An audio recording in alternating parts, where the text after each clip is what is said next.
This week, New York has had one of the biggest political upsets in a generation, and they are now well on their way to having their first ever Muslim Indian mayor. The son of Norway's future king is just being charged with police saying that his alleged victims run into the double digits. America is being battered with a record-breaking heat wave that's even buckling roads. And Jeff Bezos officially married an astronaut in Venice at a wedding that cost more than 99% of the world's population will ever make in their entire lives. All of that and so much more news this week, so like the video if you are hyped. And let's stop the crackin', shan't we? And let's get crackin'!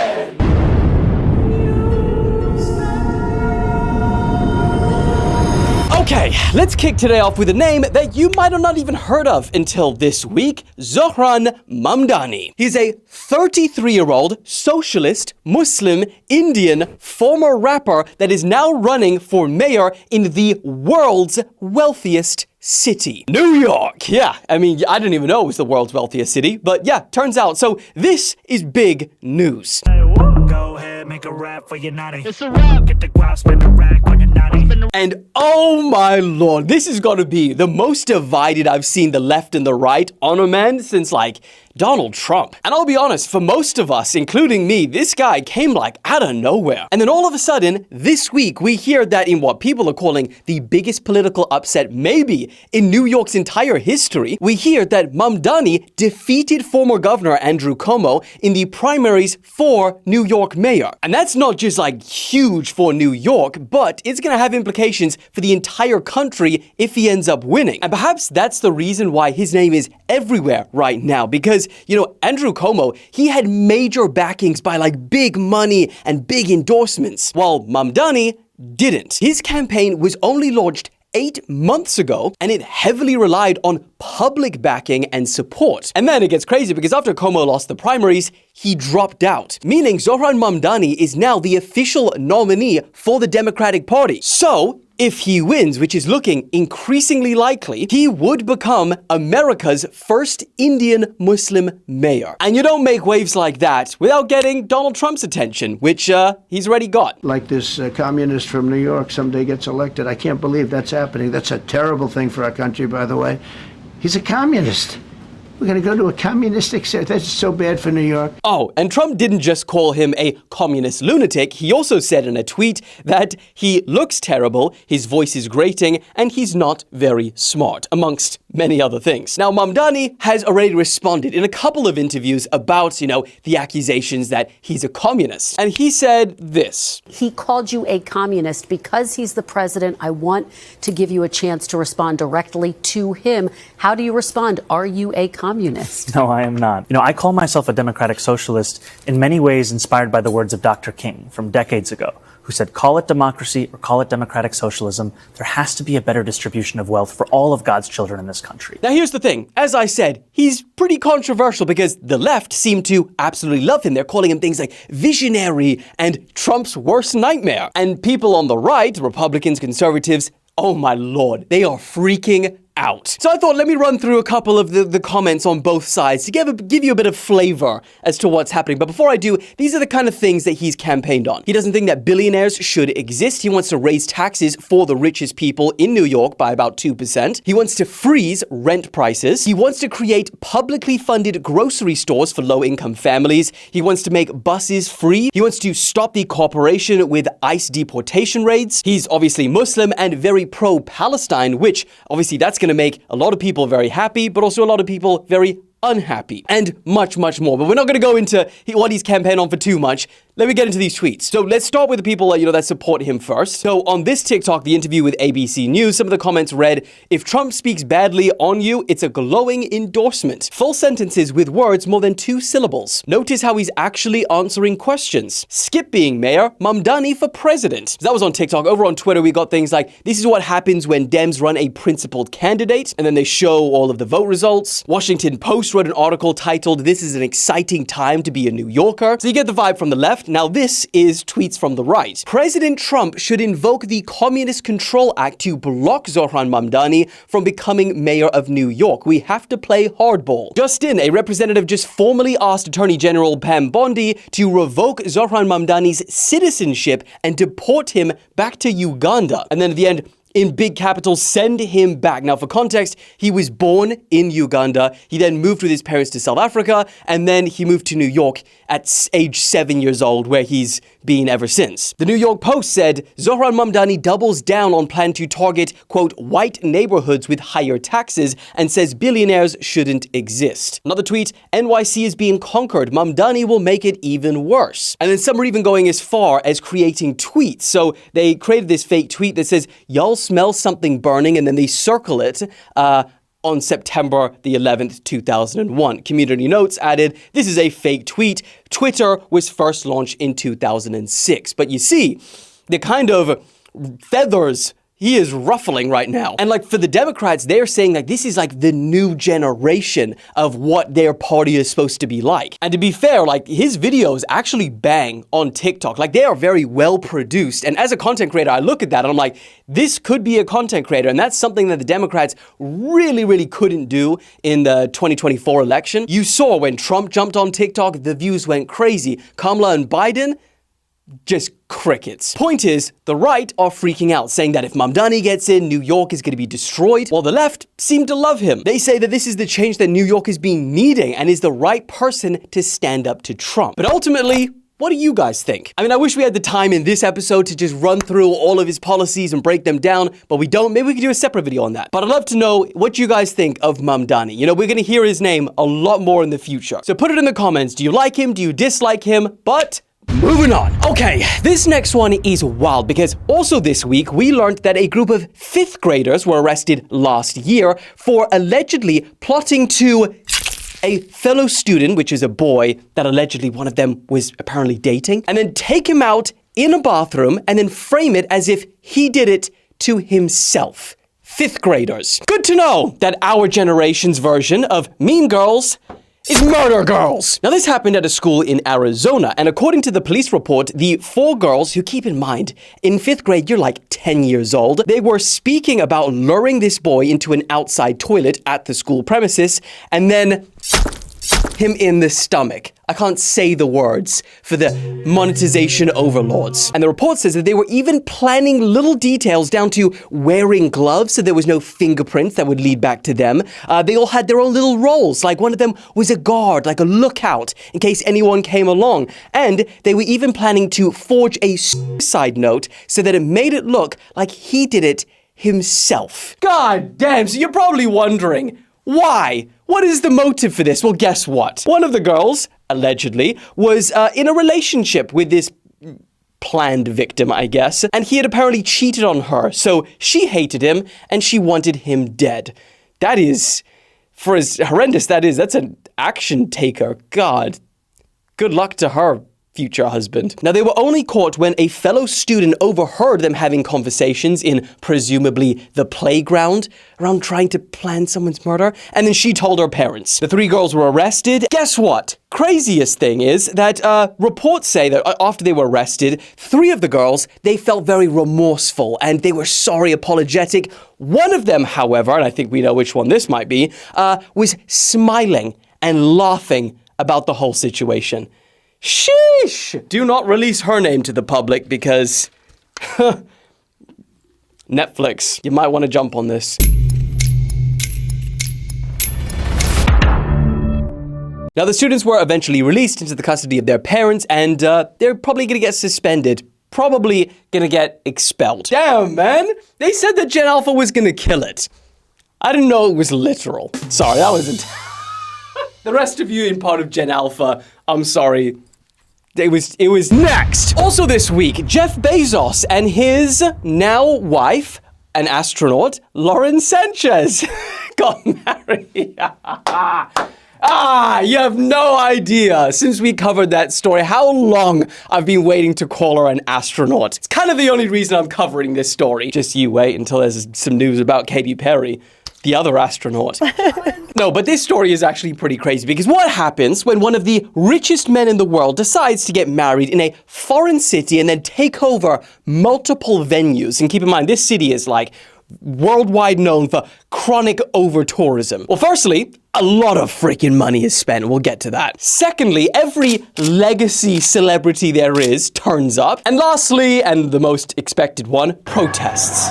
A lot of them. I was just thinking, imagine, when they're like at the altar and they're like, all right, for anyone who objects to the unification of these two, say it now, forever hold your peace. And there's like hordes of people out there saying, we can object. Anyway, the wedding was actually meant to be, originally planned to be a lot more encroaching on Venice itself. But due to the massive pushback from the actual residents, he didn't necessarily leave. He kind of decided, right, it's going to be on this little island just outside of Venice. But if you're looking at the map, it's literally just outside of Venice. Now, as for how much he spent on this wedding, reports say that they estimate between $40 and $50 million was spent on a wedding. Wow. I had to just know, how many people on this planet ever make that much in their entire lifetimes? The amount that he just dropped on a couple of days. And 99.9967% of the world's population will never make that in their entire lives. You get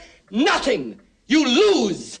Good day, sir. But it gets crazier because reports say that Lauren Sanchez alone was wearing jewelry apparently worth an estimated 20 to 30 million. Just to bedazzle yourself.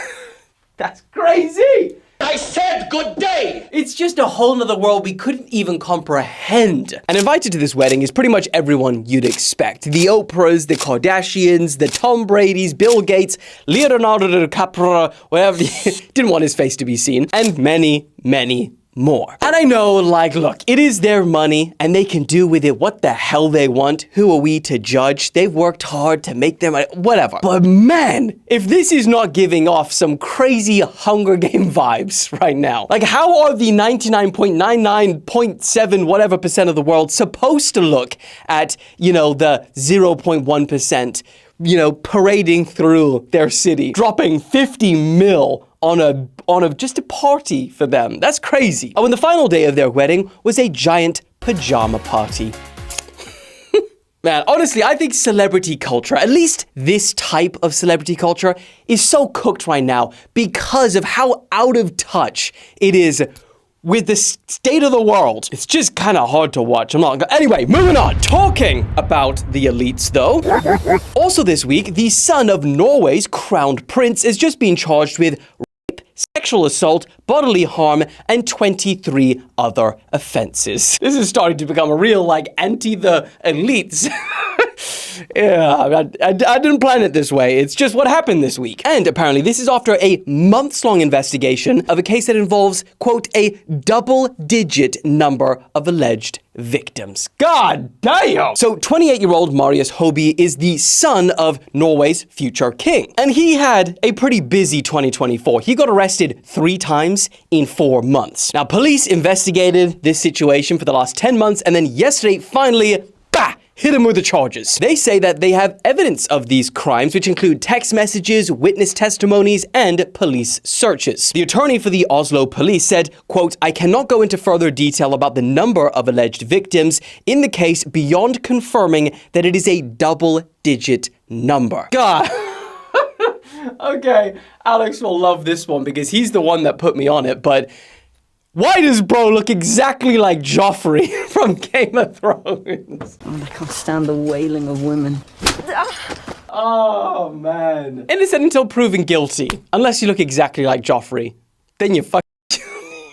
I'm telling mother. I don't really want to try and beef with, freaking Norwegian royalty, to be honest with you. So yeah, innocent until proven guilty, I might add. Moving on. Also this week, oh my lord, it's all kicking off in the UK today. And let me break this one down for you because truly, this is the craziest, I think, story of the day. So this all starts with an Irish band called Kneecap. Now they often mix political messaging into their music and they are very outspoken about the situation in Gaza right now. And I'm cutting this story very short, but last month they were charged under the UK Terrorism Act for allegedly waving a Hezbollah flag during a London concert and getting the crowd to chant pro-Hezbollah chants, I guess. Anyway, the group Kneecap, they denied their support for any terrorism, and they argued that their actions were political protests. Either way, though, they were scheduled to play at Glastonbury. Glastonbury, the UK's by far biggest music festival. And they said that despite all of the drama that's going on with them, they were going to keep them as one of their performances. And this is despite Keir Starmer, the country's prime minister, saying,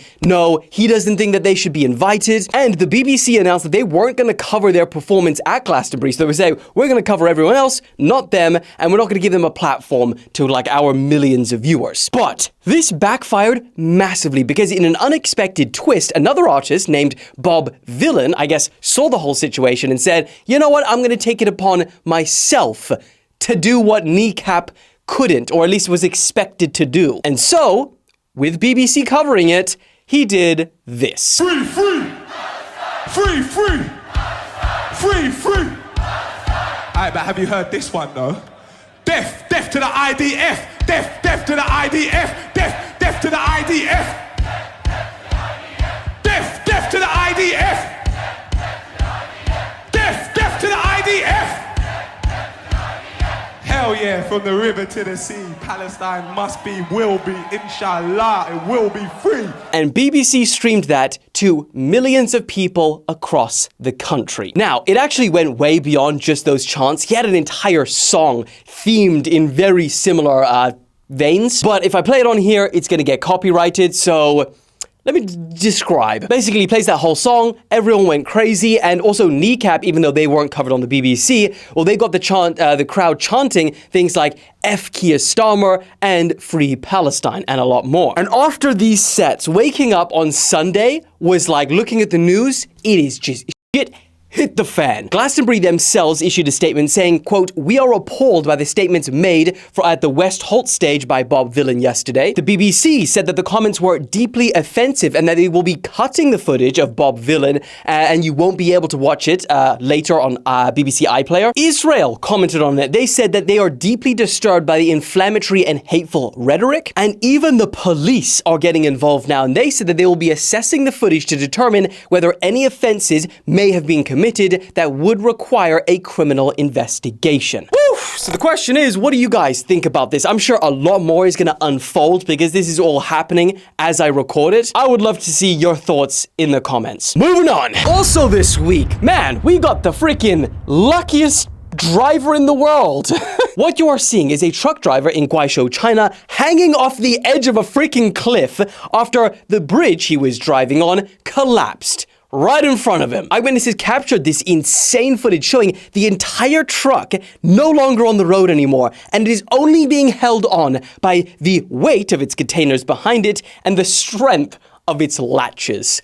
God damn, you would be panicking. The driver, though, can be seen very chilled out, with his door open, talking to the guy on the bridge, filming him, and the guy on the bridge says, quote, this is obviously translated, bro, you're so lucky, this is dangerous. Huh?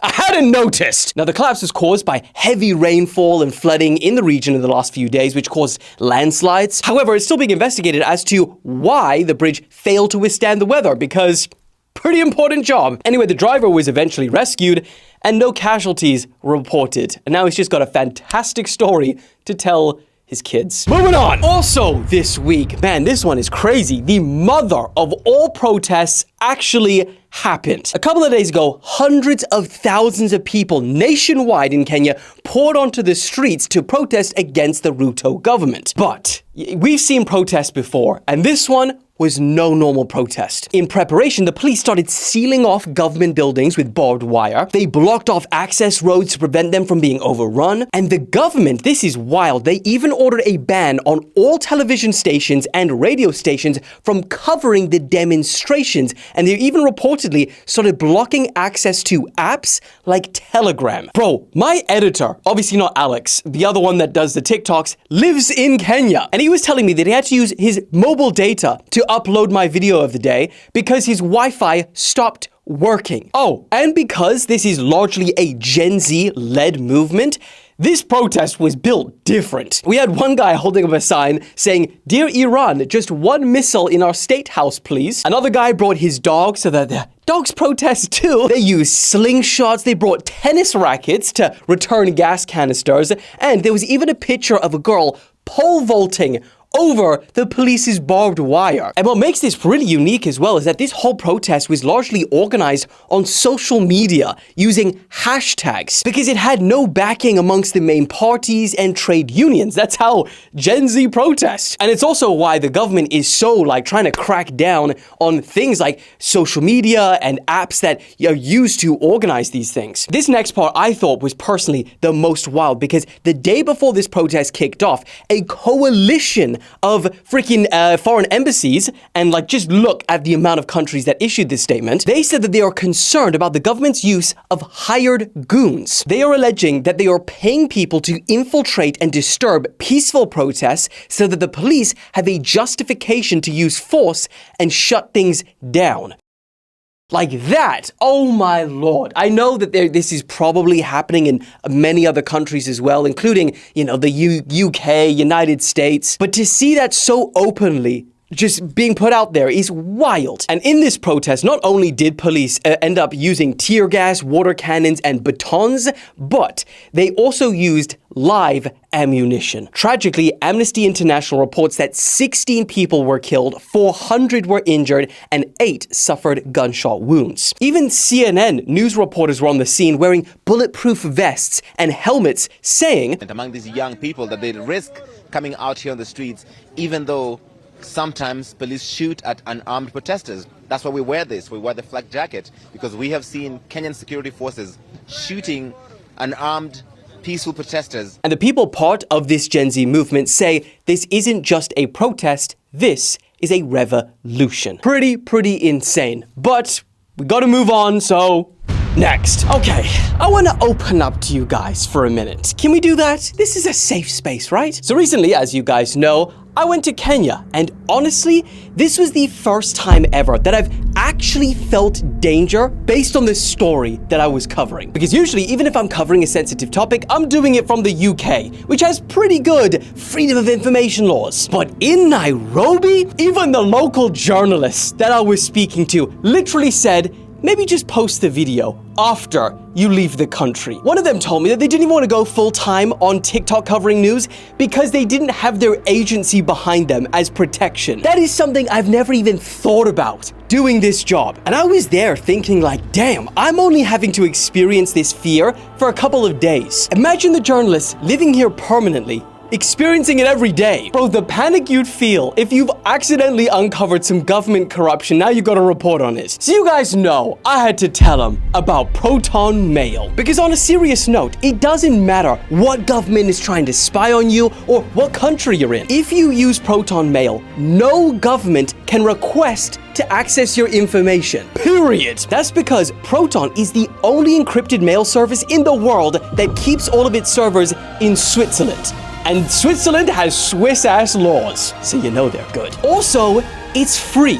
So, literally why use any other service? Because most of them openly read your emails and sell what you speak of to third parties. And that's not even a secret. Go look in the fine print, which none of us read. And if you're thinking, it's too much effort to switch over, no. It literally takes minutes. With just a few clicks, you can transfer and forward all of your emails, your contacts, your calendar. And let's be honest, even if you're not speaking about anything sensitive, not having your emails read by randos should be a matter of principle. So, I urge you, start using Proton Mail today. And if you do, for free, use the link that I've pinned in the comments. proton.me/DylanPage. And that link will tell Proton that you have come from the Empire. Thank you very much for listening. And moving on. So, last week's video, I saw a cheeky little comment saying, only the OGs of this channel would know that rapid fire news used to be a lot more rapid. Well, guess what? Because of the cheek, not only are we going to have today the most rapid of all fired newses in the News Daddy history, but just to get people back in line today, we are not doing a whipping. Our 3 sacrificial lambs are getting a bowing. For anyone confused, go go watch the last video. You're missing a lot of channel lore. All right, set them up on our targets. Everyone, salute our first 3 lambs to get a Boeing. Subscribe to the channel. How was your first Boeing of the thing? Moving on. Okay. Are we ready for the world's most revolution? This week, we got the world's first autonomous delivery of a car. Yes, this Tesla drove from its Gigafactory in Texas, all by itself to its new owner, apparently 30 minutes away, crossing parking lots, highways, and the city to reach its new owner. China, I've seen you, your self-driving cars. Why haven't you done this yet? Next! For the first time in 12 years, PewDiePie is no longer among the top 10 most subscribed to YouTube channels. The end of an era. Next. Also this week, America is facing a brutal beating from the sun because there's a massive heat wave, super intense, dozens of people are being hospitalized, roads are buckling. That clip, oh. I would like to know about this clip, actually. Why was someone filming that area just when the road decides to buckle? What the flip? Oh, and also multiple heat records have been broken. And you probably haven't even heard about it because it happened in the week that we were having the Iran situation go off. New York recorded its highest temperature in 13 years, and New Jersey had to declare a state of emergency after 150 people fell ill when they were sat in the sun during a graduation. It was labeled a mass casualty event. Next. A 22-year-old man from Norway accused the US government of denying him entry into the country because of this bold JD Vance meme. Now it's everywhere. However, we don't know whether he's telling the truth.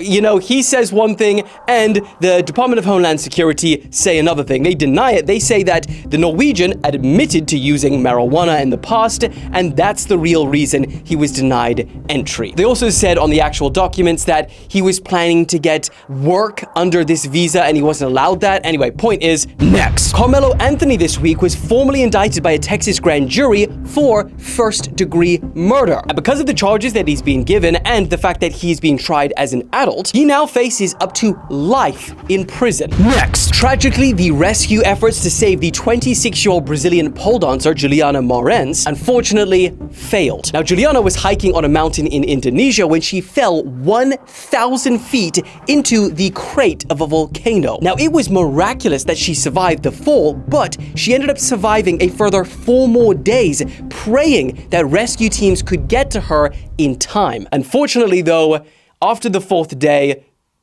she didn't, and she succumbed to her injuries. And then lastly, the UK has confirmed that it is buying 12 F-35 planes from the United States capable of carrying nuclear weapons. Great. Now, not only are these some of the most advanced fighter jets on the planet, but they're also some of the most expensive. So 12 of them gonna be top dollar. Woo! That was a lot of subjects. Got it, maybe one of the records that we've covered in one video. So, if you appreciate the hard work and effort that goes into every single one of these, then please subscribe, like. Maybe by the time you're watching this, we've hit 800K.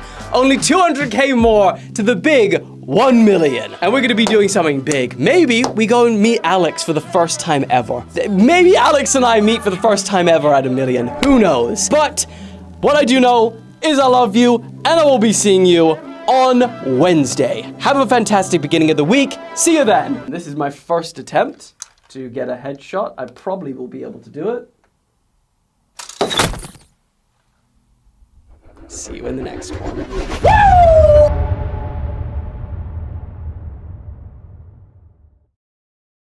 Headshot. Nope. It's the pre-workout kicking in, man. I need to stop taking pre-workout.